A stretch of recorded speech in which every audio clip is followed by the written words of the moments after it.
On va parler des troubles et déficits de l'attention avec ou sans hyperactivité. C'est un acronyme TDAH pour bien comprendre ce contexte et cette situation. Stéphanie Jacquet, notre invitée. Bonjour. Bonjour monsieur.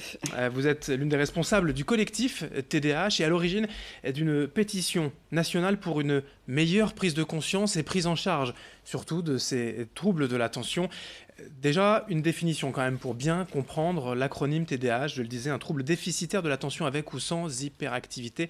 Qu'est-ce qui se cache derrière tout ça ? Alors en fait, le trouble déficitaire de l'attention avec ou sans hyperactivité peut concerner différents domaines. C'est-à-dire que ça peut être tout simplement des troubles déficitaires de l'attention uniquement. Donc c'est un trouble neurologique. Donc ça peut concerner un enfant qui est rêveur, qui oublie facilement ses affaires ou qui est très vite déconcentré. En classe, il y a un stylo qui tombe, du coup sa concentration est arrêtée et il a du mal à reprendre un peu le cours après de la classe en fait. Et il y a aussi donc des enfants qui ont, ça s'ajoute aussi à ces troubles d'inattention, peuvent s'ajouter par exemple de l'impulsivité, c'est-à-dire que ce sont des enfants qui interrompent Répondre, facilement. oui, Voilà, c'est ça. En fait, il manque un petit peu un frein au niveau du cerveau et c'est ce qu'on appelle un trouble neurologique. C'est pas psychologique, ce n'est pas éducatif, mais c'est bien neurologique. Ce que vous dites dans ce TDAH aussi, c'est important, c'est avec ou sans hyperactivité. Les enfants hyperactifs, voilà, les tornades, les boules de nez, on a déjà tous plus ou moins entendu ce terme d'hyperactivité. Il y a des troubles de l'attention avec ou sans, il faut bien distinguer quand même. Oui, voilà, tout à fait. Alors donc ça peut être uniquement des troubles de l'attention, mais peuvent s'ajouter aussi de l'impulsivité, de l'hyperactivité. Donc c'est-à-dire qu'effectivement, ce sont des enfants pleins d'énergie, qui n'arrêtent jamais en fait, et qui sont inépuisables, donc à longueur de journée, qui peuvent parfois se mettre aussi en danger. Parce qu'ils n'ont pas conscience en fait de ce danger. Ils sont dans l'immédiat et donc après ils ont du mal à mesurer les conséquences par la suite. Donc il manque, oui effectivement, comme un frein au niveau du cerveau. Et donc ce sont des enfants différents. Ils ne sont pas déficients intellectuellement. Ils ont d'autres atouts, mais c'est vrai qu'ils ont une manière différente de fonctionner. Ces atouts dans la société sont assez mal perçus en fait. Il y a l'enfant tel qu'il est vu, on peut dire insolent parfois, vous le disiez, un enfant qui va répondre, qui va interrompre peut-être les adultes, un enfant casse-cou aussi, vous le disiez, têtu, un peu dans la lune, rêveur. On peut le définir autrement. Un enfant rêveur, ça va être plutôt créatif. Un enfant mal élevé ou insolent, vous le disiez, c'est plus de la spontanéité. Casse-cou, c'est curieux. Il y a une barrière à enlever, il y a des a priori à casser aussi vis-à-vis de la société. Ah oui, tout à fait, parce que c'est vrai qu'en général, on ne connaît pas le TDAH. La seule chose qui tourne, notamment sur les réseaux sociaux, parfois, c'est non, ton enfant n'est pas hyperactif, il est mal élevé. Donc c'est vrai que pour nous, c'est très difficile parce que c'est vraiment un combat quotidien, aussi bien pour gérer les troubles de nos enfants. Et en réalité, parfois, oui, il y a des enfants qui sont mal élevés, on dit qu'ils sont hyperactifs, mais il y a aussi de vrais enfants hyperactifs et qui ont des troubles neurologiques. Donc c'est du médical et ce n'est pas de la mauvaise éducation, des troubles psychologiques, etc. À quel moment d'ailleurs on peut établir ces symptômes et établir ce diagnostic, surtout très, très clairement, avec un médecin, avec un psychologue ?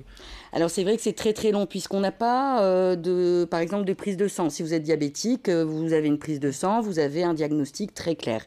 Là pour le TDAH, en fait c'est un faisceau d'indices avec différents exemples, des évaluations qui sont réalisées par les enseignants, par les parents, des examens comme l'électroencéphalogramme et surtout une analyse en fait des professionnels de santé qui vont voir un peu quel est le fonctionnement de l'enfant. Il y a des tests aussi pour mesurer le quotient intellectuel. Les parents qui se posent des questions ne doivent pas hésiter à consulter, à faire toutes ces démarches. Oui, voilà, tout à fait, parce qu'en fait, c'est important d'avoir un diagnostic. Oui. En général, les enfants ne peuvent pas être diagnostiqués avant l'âge de 6 ans, mais parfois, d'autres prises en charge peuvent se faire avant.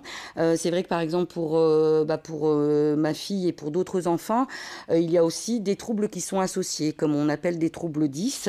Donc, ça peut être de la dyspraxie, un enfant qui est très maladroit. Donc, ça peut faire partie de l'évolution classique d'un enfant, mais ça peut être aussi un trouble neurologique qui est un trouble 10 ou des difficultés scolaires aussi. Il existe aujourd'hui des solutions, des prises en charge médicales, psychologiques pour aider les parents, pour aider aussi les enfants forcément?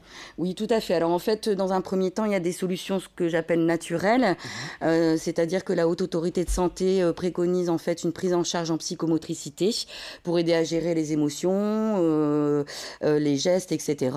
Et puis un suivi psychologique avec une thérapie cognitivo-comportementale, c'est-à-dire aider à la concentration, donner des outils pour pouvoir aider l'enfant à se maîtriser un peu plus. Mais tout cela, c'est encore trop peu. C'est Voilà. l'objet en fait de votre visite aujourd'hui avec nous. Une pétition donc sur le site change.org, une égalité des chances pour nos enfants TDAH. Vous êtes d'ailleurs venu avec votre fille Oui. Pauline, qui est elle-même donc TDAH et qui a un message à nous lire. Tu peux te rapprocher des micros, Pauline, et nous dire ce message. Bonjour, je m'appelle Pauline et j'ai 7 ans. Je suis TDAH. Au nom de tous les enfants TDAH, on devrait être aidés. Rien n'est remboursé. Et je ne le dis pas que pour moi, je le dis pour tous les enfants TDAH. Il y a aussi beaucoup d'enfants qui ont des difficultés pour se concentrer à l'école. Et ils ne sont pas toujours aidés. Signez la pétition sur change.org. Merci de m'avoir écouté et merci à tous. C'est un vrai appel national aux élus de la République. Exactement. Là, nous avons des soutiens de députés. Ça commence à venir. Il y a 55 000 signatures aujourd'hui. Donc, nous sollicitons les professionnels de santé qui mettent aussi des affiches dans leur salle d'attente.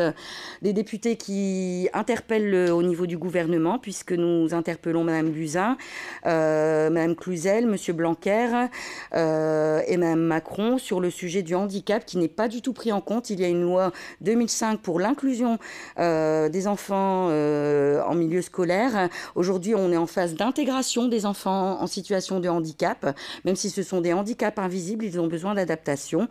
Et on n'est pas du tout en phase d'inclusion. Et c'est ce qu'on demande vraiment. Et on demande que tout le monde puisse signer la pétition et également nous soutenir aussi bien au niveau des élus que la solidarité en fait de tous les citoyens. Il y a donc cette pétition sur change.org à signer, mais aussi la page Facebook, une égalité des chances pour nos enfants TDAH, pour les parents qui nous regardent et qui se posent effectivement ces questions qui peuvent peut-être être un peu perdues pour vous rejoindre et pour avoir des éléments de réponse, de soutien. Voilà, merci Stéphanie Jacquet, donc responsable de ce collectif TDAH, et merci Pauline. Tu peux revenir rejoindre ta maman pour nous dire au revoir. Merci en tout cas d'être venue. Au revoir et merci de nous avoir écoutés. Merci à toutes les deux d'être venues aujourd'hui sur notre antenne. Merci à vous de nous avoir reçus. Merci et de votre fidélité. L'info continue dans un instant.